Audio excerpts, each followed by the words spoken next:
Hello, everyone, and welcome to the Phil Switch. I'm Phil Carute, and I'm joined by my fearless co-host, Brock Tamarino. The Phil Switch podcast is brought to you by Sal's Tire Caps. Sal's Tire Caps. Hey, Sherry. Oh, this is another one of Sal's. He sent me the wrong copy.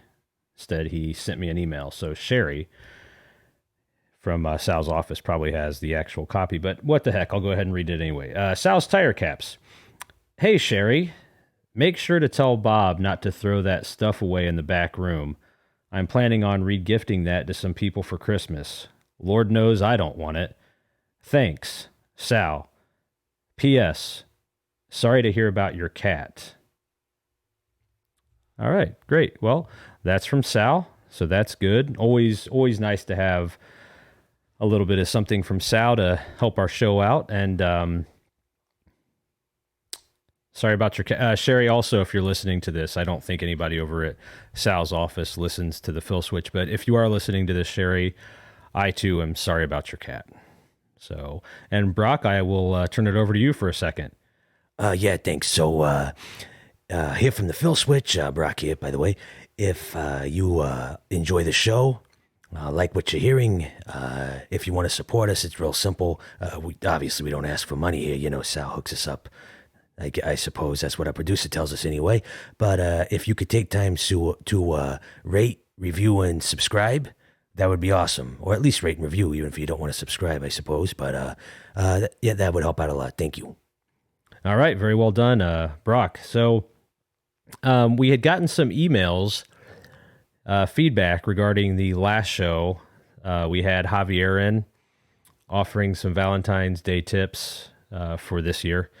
And we kind of had some mixed reviews on how that turned out. Anyway, we asked one of the people that emailed us to call in when we went on air. Actually, well, I guess technically we asked him to be ready. Our producer was going to call him, so our producer has him on the line now.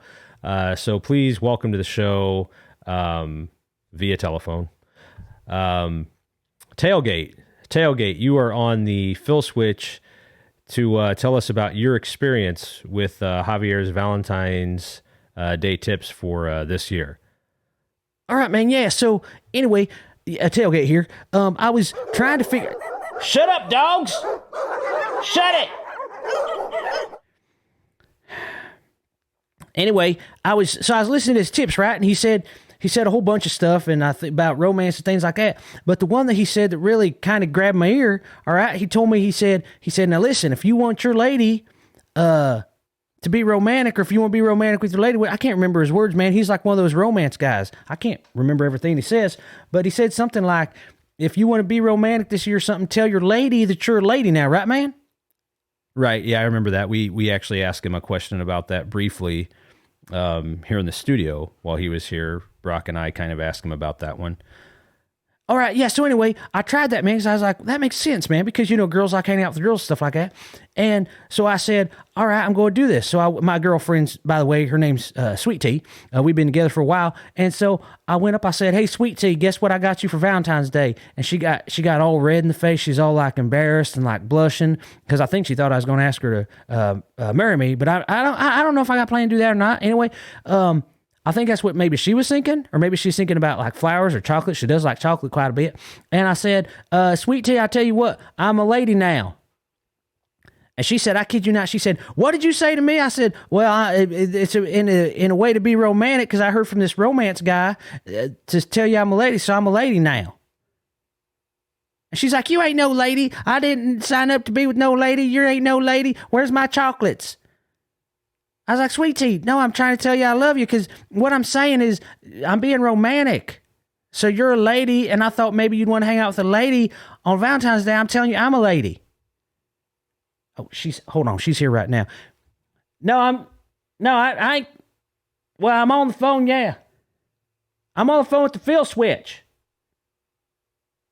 She's gonna get on the other line. Dang, don't get on the other line. I'm having a conversation in private. She's going to get on the other line. All right. She's getting on the other line right now. Are you going to talk then? Why are you talking to me across the room? You're whispering. I can't. No, I do love you. That's what I'm saying. I'm just trying to explain to the Phil. You're upsetting the dog, Sweet Tea. Sweet Tea, you're upsetting the dog. Shut up! You're upsetting the dog, Sweet Tea. All right, then we just Shut up, dogs! All right, just tell them how you feel then. Sorry to interrupt, Tailgate and Sweet Tea. Brock here, by the way. You guys, if you guys want to hash out your issues or whatever, and then maybe come back on, at a later time when things are resolved, that'd be fine too if you guys want to do that. No, I ain't gonna do that.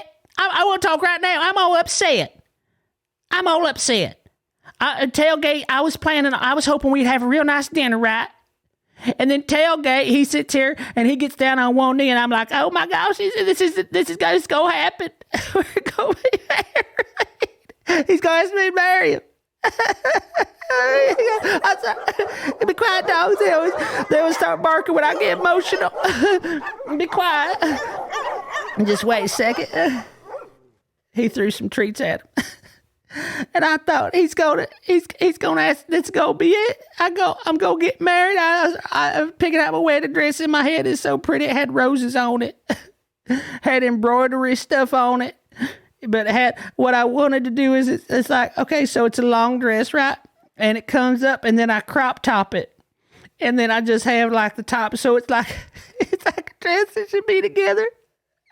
But I was gonna have him custom make it and cut out a crop top.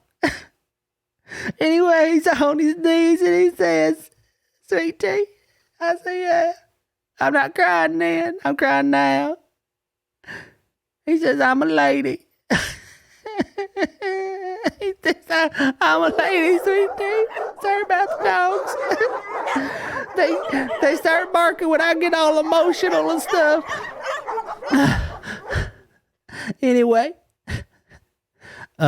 Sweet Tea, it sounds like you're very upset. If you want to, I think Brock had a good idea. If you guys want to call back, maybe at a later time, when you guys get this resolved, and I'm not trying to kick you guys off air or anything, but maybe it would just be a better time once you guys get it resolved, because it's kind of, we just got off Valentine's Day. It's kind of a nice romantic time, and maybe it'd be better if you guys call back once you get things kind of together on maybe how you want to present your ideas. Hello? Yeah, man, I'm here. I'm sorry, man. She's laying on the bed crying now, man. She's laying on the waterbed crying, and every time she cries on the waterbed, it starts like floating, man. I'm afraid she's going to float off onto the floor or something. Yeah. That's a good point that Phil made about me making a good point that, we don't want that to happen. We don't want Sweet Tea to cry herself off the waterbed, obviously. So why don't you guys call us back at a later time, and we can work through some of that at that time? Yeah, man, that's a good idea. I'm just saying, man, I tried to take that Javier's advice, and oh my gosh, man, now she's bone. Sweet Tea, get off the floor. She did it. She cried so hard that she made the wave. She's on the floor. She's crying. Dogs! Dogs! All right, I'm going to let you guys go. I'll talk to you later. All right, and our producer's telling us that Tailgate did in fact hang up now. So, okay, so there's one person that apparently emailed us and now called saying he wasn't satisfied with the advice that Javier gave him. So I apologize. You have to take romance advice at your own risk or peril. And I'm sorry it didn't work out for some people, but I heard that it worked out for others. According to our producer, we were going to take a whole show of calls regarding how that worked out. And I'm making the decision, if our producer's okay with it, that maybe we not after that call. As much as I want to hear everybody that had a positive experience, I'll just say I'm glad for the people that had a positive experience, and heartfelt apologies, thoughts and prayers to the people that did not have a great experience. And I hope that Tailgate and Sweet Tea are able to come together and fix their broken love. So that's my hope for them. But anyway, we do have another caller on the line. The producers guaranteed us that it's actually not about a Valentine's Day thing. I really don't know what it is. But caller, you are on the line with the Phil Switch. And I don't even know what you're calling about, to be honest. So go ahead. All right, man. So I've been doing a lot of thinking, right? And you guys heard about them Chinese spy balloon things? Yeah, I'm familiar with it. I've heard about them. Heard they, I don't know, shot down a handful or something like that. All right, man. So hear me out. These Chinese spy balloons, what I think they are, and this might be coming way out of left field, but I think they're being piloted by them gizmo things. You guys ever see the movie Gremlins back in the 80s? Here's a connection. Gizmo was in a store in Chinatown. These are Chinese spy balloons, so it makes perfect sense to me that Gizmo would have been piloting one of these things, if not several gizmos, piloting several Chinese spy balloons.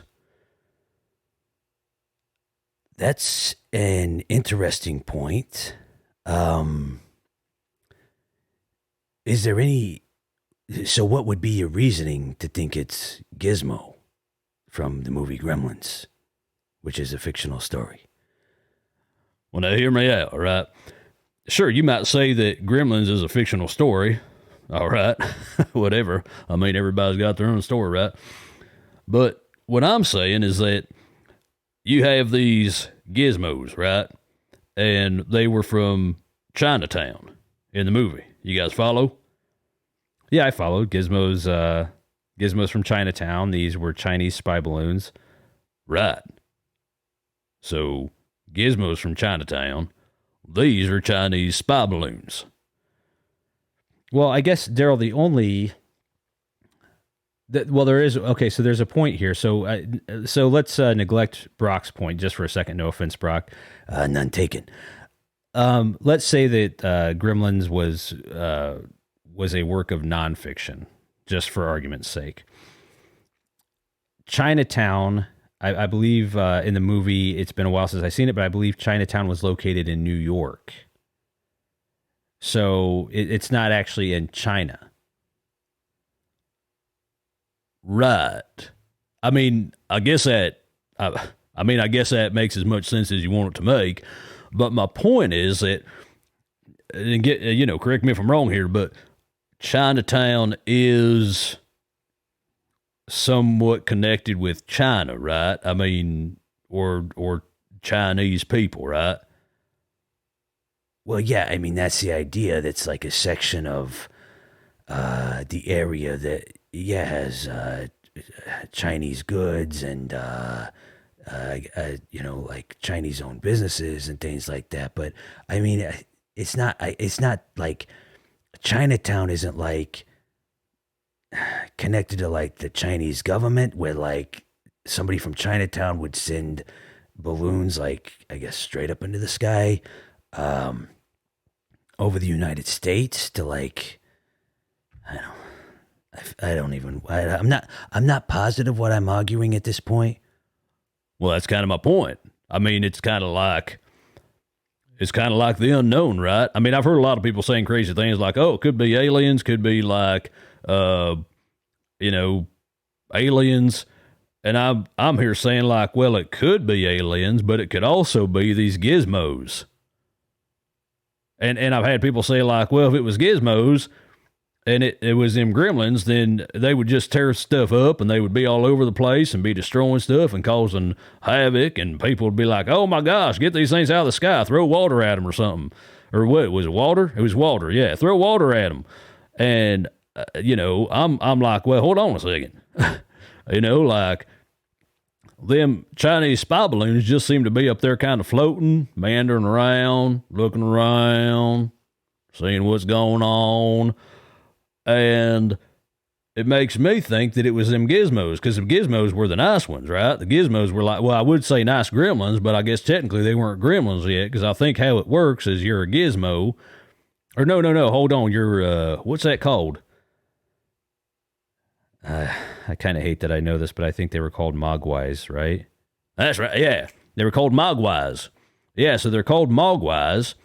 And so I'm saying like it's a bunch of them mogwais up there and they haven't like eaten or whatever. No. What was it? They got wet and then they got more. But then if you fed them, then they got mean. So it's like, well, I think they were them gizmo mogwai things because it's like if they would have been the mean ones, somebody would have had to put like food up there with them.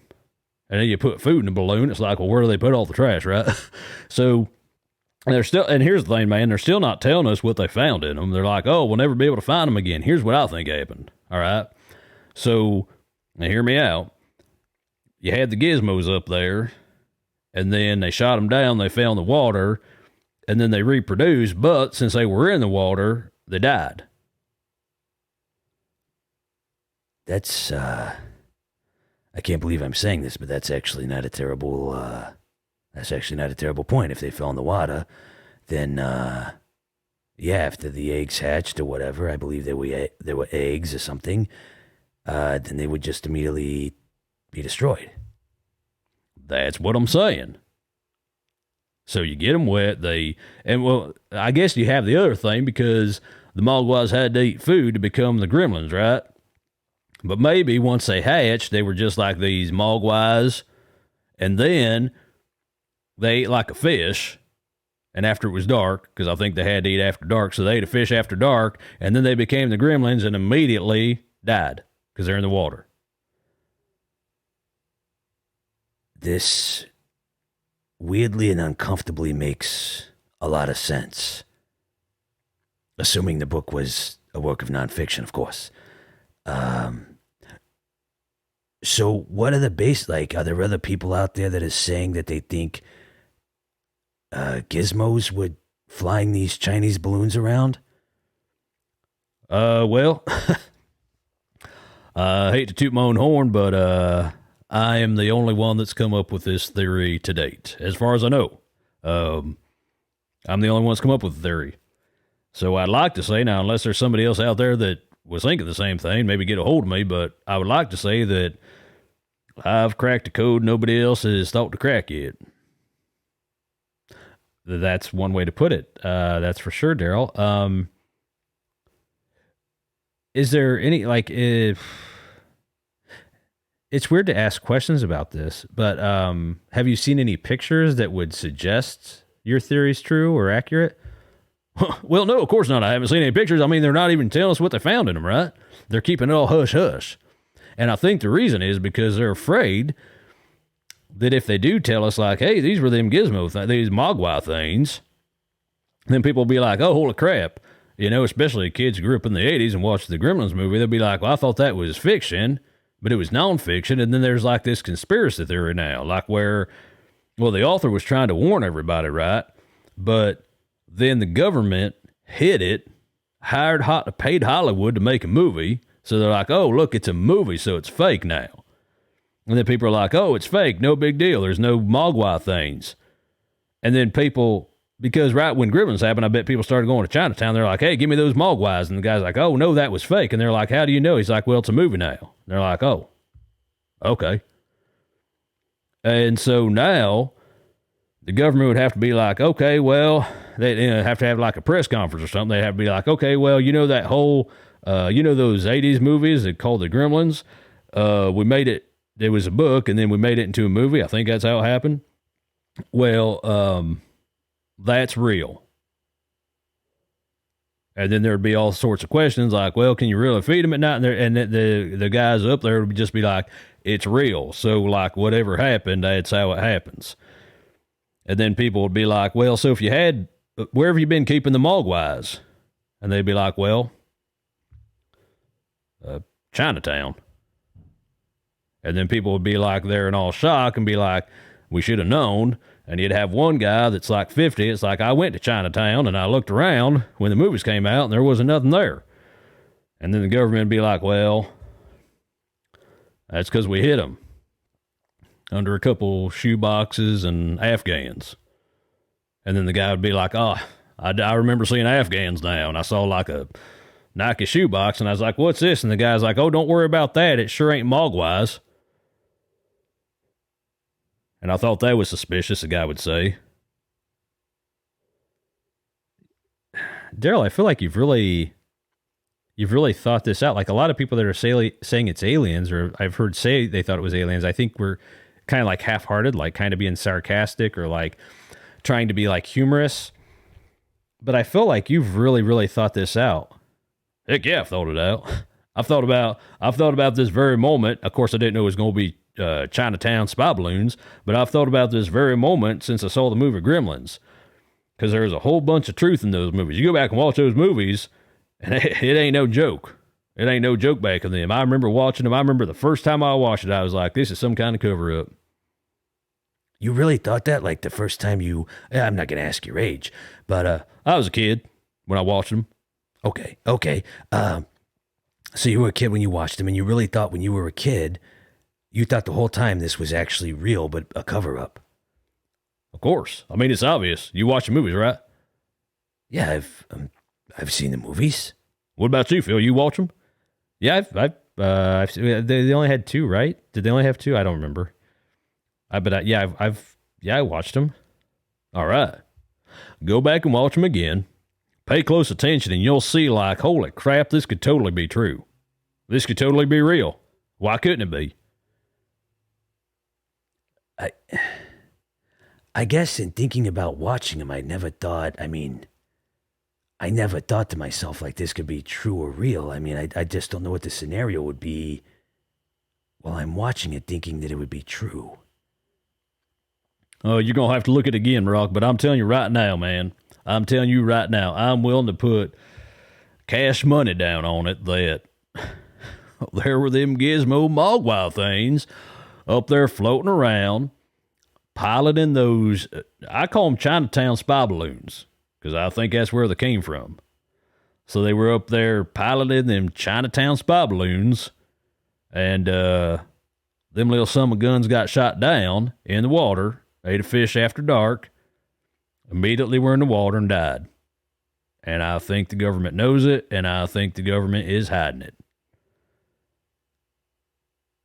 Wow. You've really thought this. I mean, Daryl, I don't know if you've convinced me. I'm pretty sure you haven't, but you've really thought this out. Heck yeah, I have. All right, Daryl. I tell you what, the Phil Switch is going to try to pay close attention to what comes of these. I'm just going to call them Chinese spy balloons because I don't know if they're Chinatown spy balloons or not. I don't know. You've convinced me, but we're going to pay attention, see what happens, see how this all unfolds. Oh, you ain't going to hear nothing. They ain't going to tell you nothing.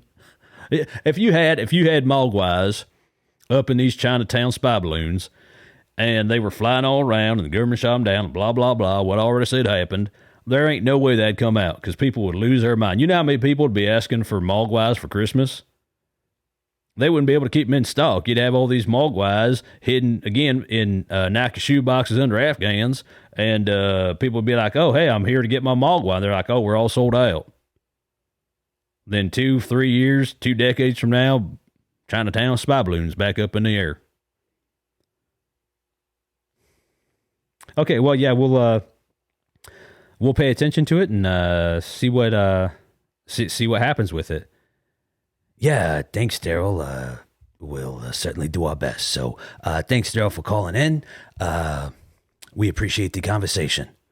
No problem, guys. I'm going to keep my eyes open, too. I got my telescope pointing at that sky right now, to be honest with you. So I might be updating you guys.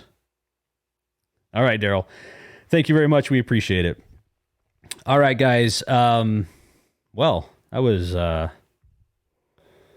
Well, we had Tailgate and Sweet Pea. I really do hope Tailgate and Sweet Pea figure their way out of this twisted romance that Javier helped to foster. And as far as the the Chinese spy balloons, I guess we'll see what we'll see. That Brock, that would be really odd if it does end up being like Mogwai gizmo things. Yeah, that would I gotta be honest, if it is Daryl's not wrong. I would probably go buy one. I'm not gonna lie. I would probably at least think about it. Anyway, what are we talking about? Anyway, all right, let's wrap it up here. Thanks as always for listening to the Phil Switch guys. If you want to check out more of what I at least do, you can check out the First and 15th podcast that I co-host with Cap over at Kaplowitz Media. That's kaplowitz.xyz. You can check out his stuff. If you want to go to my website, you can also go to my other website called comedycigarsmusic.com. If you would like to reach out to us, you can do so through email. That's thephilswitch@gmail.com. Again, that's thephilswitch@gmail.com. Like Brock said at the top, if you want to support the show, simple, just rate, review, subscribe. That's all we ask. That would be awesome. Anyway, guys, we wish you all a great week, and we'll talk to you soon here at the Phil Switch.